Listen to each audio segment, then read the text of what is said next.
Aujourd'hui j'ai sorti le vélo et comme tu peux le voir, je suis venu faire un petit tour dans les campagnes pour profiter du magnifique soleil qu'on a en Belgique pour le moment. Comme tu peux le voir aussi, je me suis équipé d'un micro-cravate parce que j'ai remarqué au montage de la dernière vidéo que comme ça au bord de l'eau avec le vent c'était catastrophique. Donc comme je ne sais pas encore où je vais m'arrêter pour te faire la vidéo d'aujourd'hui, je me dis je vais quand même assurer le truc en prenant un micro-cravate. Alors aujourd'hui dans cette vidéo, comme d'habitude, je vais aller faire un petit tour, je vais me promener un petit peu et puis je vais m'arrêter et je vais te parler des moyens de locomotion qui existent pour faire le voyage vers Saint-Jacques-de-Compostelle, et je vais aussi te dire, bon, tu sais que je vais partir à vélo et je vais donc t'expliquer pourquoi j'ai choisi le vélo plutôt qu'un autre moyen de locomotion. Mais avant tout ça, je vais aller faire un petit tour. Pour toi ça va durer un claquement de doigts comme d'habitude, et pour moi ça va durer quelques kilomètres comme d'habitude.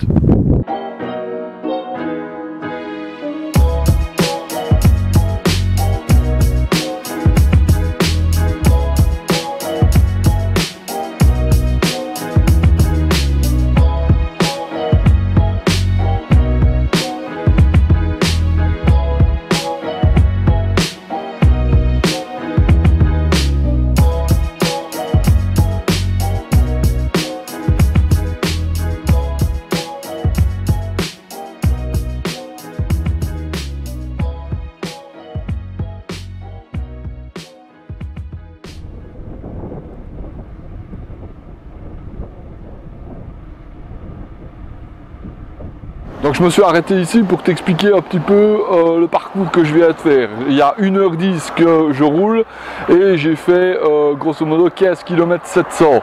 Alors je suis parti de chez moi, comme je connais pas bien tous les petits coins, je suis parti un petit peu à l'aventure comme on dit, et je me suis retrouvé à une intersection et j'ai pris une route qui descendait vraiment beaucoup. Bon, forcément tu te doutes bien que comme la route descend beaucoup, à un moment donné pour rentrer chez moi il va falloir que ça remonte beaucoup, et ici ça a commencé un petit peu à monter, puis j'ai vu une plaque qui me dirigeait vers le canal Albert où je suis venu marcher l'autre fois, et j'ai suivi un petit peu cette direction qui m'amène ici, on va dire dans un cul-de-sac.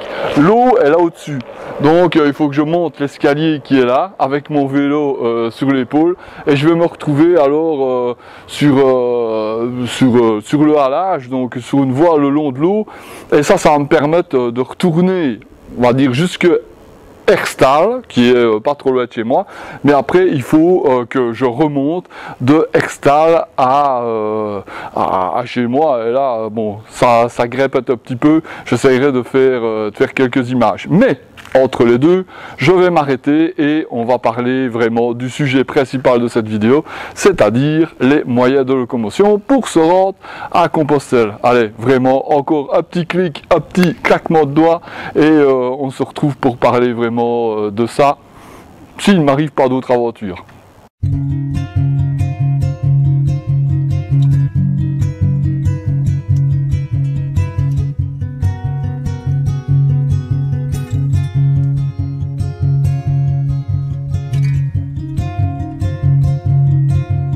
Bon voilà, on va aborder maintenant le sujet principal. J'espère que tu m'entends bien. Je me suis mis volontairement un petit peu à l'écart de l'eau, dans une zone un peu, comme tu vois, très tranquille, afin d'essayer d'optimiser la qualité de la bande sonore, parce que, comme je te l'ai dit tantôt, c'est vrai que je me suis aperçu qu'une fois que le vent prenait de la caméra, c'était vraiment très désagréable, et malheureusement j'avais pas su corriger ça au montage.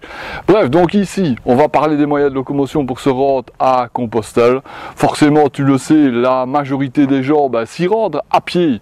C'est pratiquement 70 ou 80% des gens qui s'y rendent à pied, mais il faut aussi dire que les gens qui s'y rendent à pied pour la plupart ne le font pas en une fois. Je ne sais pas exactement les pourcentages, mais c'est vrai que la grande mode, et ce qui fait un petit peu grand débat, c'est de dire que normalement le chemin de Saint-Jacques-de-Compostelle, il commence chez toi, et moi c'est vraiment ce que je veux faire. Et il y a beaucoup de personnes qui disent ben moi je m'en fous, je le fractionne, et ils ont bien raison. Le principal c'est vraiment de profiter au maximum de ces fameux chemins et de cette tranquillité, de cette remise en question, etc., etc. Enfin, peu importe les motivations, chacun a les siennes et toutes sont aussi respectables les unes que les autres. Alors, donc tu as les gens qui s'y rendent à pied, certains le font en une seule fois, et là, franchement, chapeau. Tu as, et bien entendu, le vélo. C'est moi le moyen de locomotion que j'ai choisi, et je vais t'expliquer après pourquoi. Tu as les gens qui le font à pied, mais en même temps avec un cheval, et ça permet forcément de prendre plus de bagages, puisque le cheval peut porter quand même pas mal de bagages. Là tu peux te dire que tu pars en full autonomie, et si ça tombe, il y a des passages que tu peux carrément faire sur le dos du cheval. Je t'avoue que je me suis pas renseigné pour savoir combien de kilomètres un cheval pouvait, je vais peut-être mettre ma main comme ça, tiens, je ne me suis pas renseigné pour savoir combien de kilomètres un cheval pouvait effectuer par jour, mais bon, j'imagine que si même il ne peut faire que 10 km, ce qui à mon avis est très peu, c'est toujours intéressant de pouvoir aller faire sur son dos, en plus que tu ne dois pas porter les bagages. Il y en a les plus motivés, j'ai vu qu'il y avait certaines personnes qui l'avaient fait avec un âne. Alors là, l'âne c'est vraiment pour porter les bagages, mais évidemment ça t'amène plein d'inconvénients, comme par exemple quand tu le fais avec ton chien.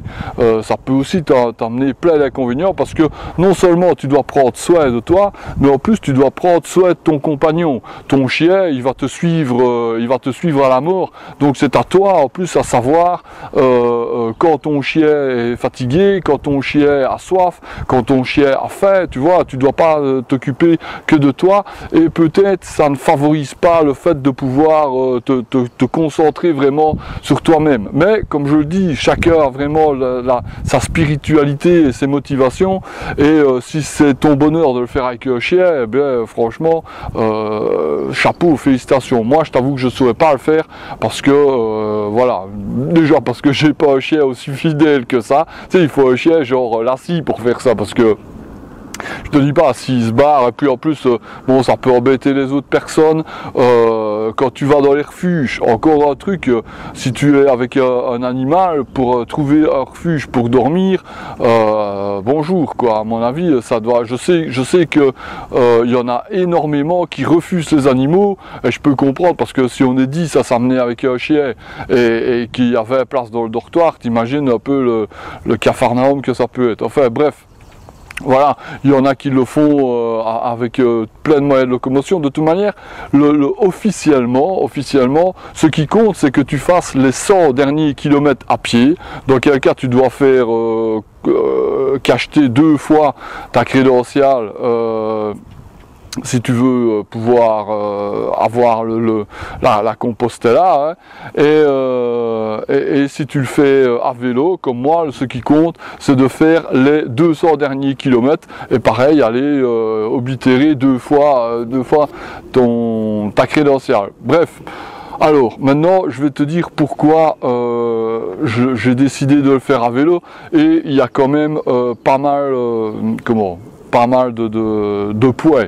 Le premier, c'est une question d'habitude, c'est-à-dire que je suis plus habitué à rouler sur le vélo, même si maintenant il y a des années que j'ai pas roulé dessus, enfin maintenant je m'y remets, hein, comme tu peux le voir, mais il y a des années que j'avais pas roulé avec, et c'est pareil que marcher, quoi. Il y a des années que j'avais pas marché, mais je sais que je suis beaucoup plus à l'aise sur mon vélo que à pied. En deux, une question de temps. forcément le temps à vélo, il te faut, comme j'ai décidé de le faire en une fois, ben, si je voulais le faire à pied, ben, t'imagines bien qu'à pied, il me faudrait, si même on compte 25 km par jour et 25 km par jour de marche, c'est quelque chose, quoi. Je sais même pas, je t'avoue que je les ai jamais fait et je sais même pas si avec un entraînement, je pourrais faire 25 km comme ça, jour après jour, et ça pendant 80 jours, parce que pour faire 2000 km, moi il y a 2000 km de chez moi à Compostelle, donc pour faire 2000 km, ça veut dire qu'il faut que je m'absente 80 jours. Quand tu dois dire à ton patron, c'est ça, non, 90 jours. Donc si je dois dire à mon patron que je m'absente 90 jours, ça fait 3 mois, je suis pas persuadé qu'il va être très très heureux d'apprendre cette nouvelle-là. Ici, 1 mois et demi, bon, bah, si tu enlèves déjà les 20 jours ou 25 jours de congés légaux que tu as le droit de prendre dans une année, il n'en reste plus tellement à faire. Maintenant, il y a d'autres moyens de pouvoir le faire. Le plus facile, c'est forcément de t'arranger avec ton patron, mais si tu veux, on en reparlera dans une autre vidéo, parce que, ouais, forcément, je l'ai déjà dit, mais moi, j'ai un travail à temps plein qu'il faut que je laisse pendant 1 mois et demi, et voilà, en fait, donc ça c'était le deuxième point, c'était vraiment une question de temps. Maintenant en 3, il y a aussi le fait des bagages. Je pense que il y a moyen, même si on déconseille, hein, même si on conseille toujours de prendre le moins de bagages possible, c'est ce que je vais essayer de faire, même si je t'avoue que je sais que je ne serai pas dans les normes, parce que j'ai quand même toujours tendance à être prudent, tu sais, à dire je vais prendre un deuxième truc comme ça parce que voilà, mais je referai une vidéo pour te dire ce que je compte faire, ce que je compte prendre dans mes bagages, et vraiment prendre certains trucs que je pense indispensables. Donc par rapport au poids, tu vois, si tu prends un sac à dos avec 10 kg, c'est pas la même chose que si tu portes 10 kg sur ton vélo. Ton vélo, bon, il y a des inconvénients à le faire, à le prendre, mais il y a aussi, je trouve, pas mal d'avantages. Et alors, un des derniers points, c'est que tu peux, tu vois, je veux dire, tes bagages, une fois que tu les as tout le temps sur le dos, ils sont tout le temps avec toi. Ici, si tu poses ton vélo quelque part, tu n'as pas besoin de défaire tous tes bazars, ils sont sur ton vélo, tu peux le poser 5 minutes, et puis après reprendre. Je t'avoue que j'ai la bouche un petit peu sèche parce que le soleil il tape, et 2, je viens de me taper quand même quelques kilomètres à vélo, hein. On n'est pas encore aux 50, hein. Ça ce sera dans une des prochaines vidéos. Je vais faire l'expérience de faire 50 km à vélo pour voir combien de temps il me faut, et 2, dans quel état je suis après avoir fait 50 km. Enfin bref, dernier point, et ça c'était vraiment un truc qui m'a flashé quand je voulais savoir si j'allais prendre mon vélo ou si j'allais à pied, c'est que je me suis fait la réflexion, dans les descentes à vélo, tu ne marches pas. Tu vois, et ça, il y en a qui vont dire que c'est très con ce que je dis, mais c'est vraiment un truc que je me suis dit, c'est vrai que c'est des temps de repos. Tu vois, tu as une grande descente, on va dire de 300 mètres, si tu es à pied, tu la marches, la descente de 300 mètres. Si tu es à vélo, tu te reposes pendant la descente de 300 mètres. C'est pas, ça fera peut-être pas la différence, mais voilà, je sais pas, psychologiquement, je me suis dit, ah ouais, c'est vrai, c'est bien, quand tu descends, moi tu pédales pas. Enfin. Donc je trouve qu'il y a beaucoup d'avantages à prendre le vélo. Maintenant c'est vrai qu'il y a des inconvénients aussi, notamment par rapport au logement. Et tout le monde ne t'accueille pas dans les abris, en tout cas tu es pas prioritaire, voilà, c'est ça que je voulais dire. Quand tu arrives dans un dortoir, dans un gîte, à part si tu vas à l'hôtel, bon bah de temps en temps forcément on va quand même aller à l'hôtel, parce que bah voilà, il n'y a rien à faire, il faut quand même bien recharger tes accus, il faut bien manger, et tu ne seras jamais reçu aussi bien dans un dortoir que ce que tu aies reçu à l'hôtel. Maintenant, c'est vrai que ça coûte plus cher. J'ai pas encore budgétisé ça, mais ça va se faire dans une vidéo qui va arriver très bientôt. Il faut que j'essaye de prendre des notes. Bref, donc tu es pas prioritaire quand tu arrives à vélo, mais ça te permet au moins de circuler. Tu vois, si on te dit ah ben ici c'est occupé, c'est complet, mais que tu dois encore faire 8 km, si tu dois faire 8 km à pied, c'est une trotte. Hein. Si tu dois faire 8 km à vélo et que tu as de la chance qu'il y ait un petit peu de descente, et ben voilà. Donc j'ai vraiment opté pour le vélo parce que ça m'a paru le chemin le plus facile, en tout cas le moyen de locomotion le plus facile, à part la mobilette peut-être, et voilà. Et comme je t'avoue que maintenant j'ai 50 ans et ben, tu ne récupères plus comme à 20 ans, j'ai quand même décidé de faire le chemin en me le facilitant un maximum pour justement avoir un maximum de chances de le réussir.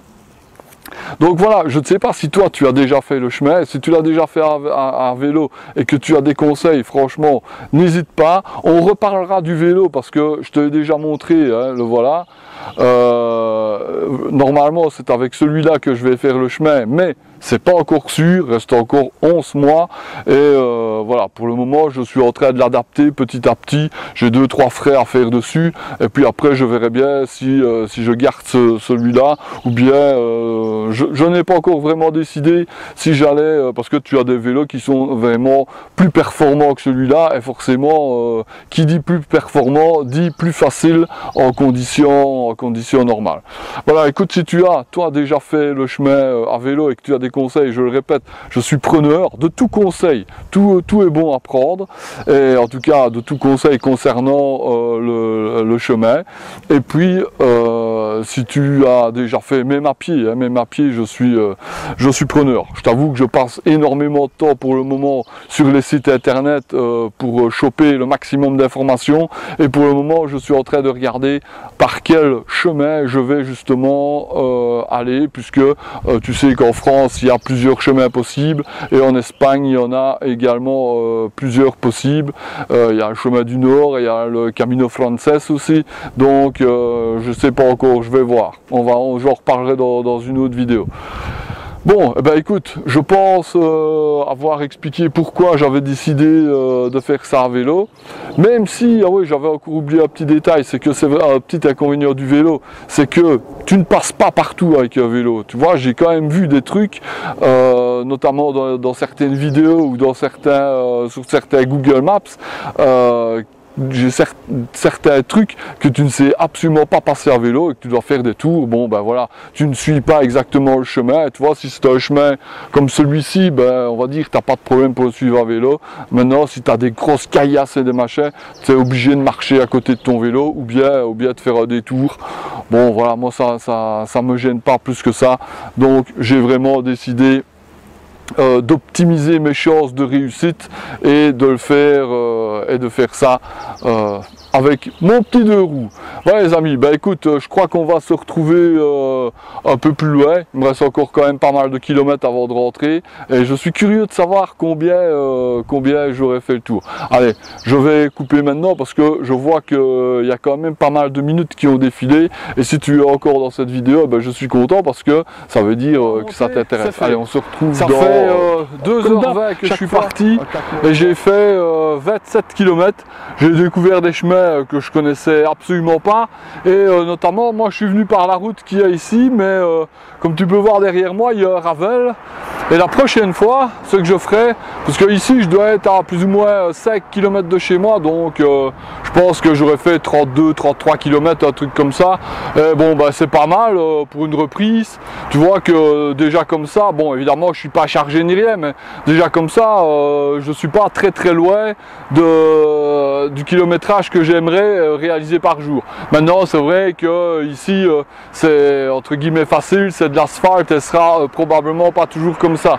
La prochaine fois je prendrai ce chemin là parce que j'aimerais bien savoir où il atterrit en bas en fait. Bon, forcément il descend, puisque moi ma commune est quelque part un peu sur un plateau, donc peu importe que tu es à gauche, à droite, devant, derrière, tu vas descendre. Donc forcément, comme je t'ai dit tantôt, si tu descends, tu vas remonter. Et ça, c'est inévitable. Donc ben écoute, voilà, je pense que ça va être un peu tout pour cette vidéo-ci. J'espère que les quelques images que j'ai prises t'auront plu. N'hésite surtout pas à me laisser un avis dans la zone des commentaires. N'hésite pas à partager cette vidéo parce que j'aimerais vraiment qu'on soit nombreux à pouvoir interagir, qu'on soit nombreux à partager l'expérience. Et que ben, forcément à la fin du truc, tu vois, le jour J, le jour où je vais démarrer, eh ben, si on peut être quelques-uns à pouvoir partager, eh ben, voilà. Je pense, petite nouvelle, je pense que je vais vraiment monter un compte Instagram parce que je crois que même quand je vais me balader comme ça, soit en marchant, soit à vélo, surtout que je compte pas rester tout le temps dans la région, tu vois, c'est un peu chiant de dire ben je vais tout le temps tourner autour de ma commune, mais parce que c'est le plus facile, tu vois, tu sors ton vélo de chez toi et puis ben, tu es dans ta commune, tu fais un petit tour, mais en fait c'est lassant et puis tu découvres rien, donc j'ai fait un investissement d'un porte-vélo d'occasion, donc je vais pouvoir mettre mon vélo sur la voiture et puis aller faire des petits tours comme ça à gauche, à droite, et moi découvrir des coins de mon pays que je connais pas et en même temps ben, te les faire découvrir à toi qui regardes cette vidéo aussi. Bref. Donc, je t'invite à laisser un like, un pouce bleu, un commentaire et un partage. Comme ça, eh ben, on va devenir une belle petite communauté et on va pouvoir partager plein de choses ensemble. Dernière chose, et puis je te laisse, si tu connais, si tu es de Belgique, puisque moi je suis de Belgique, et que tu connais des coins sympas pour aller rouler à vélo, eh ben n'hésite surtout pas à me les partager et j'irai éventuellement faire un tour. Bon, sur ces quelques images, je te laisse et je vais continuer jusque chez moi. On se retrouve très bientôt pour la prochaine vidéo. En attendant, comme d'habitude, je t'invite à prendre bien soin de toi parce que ça, c'est très important. Salut!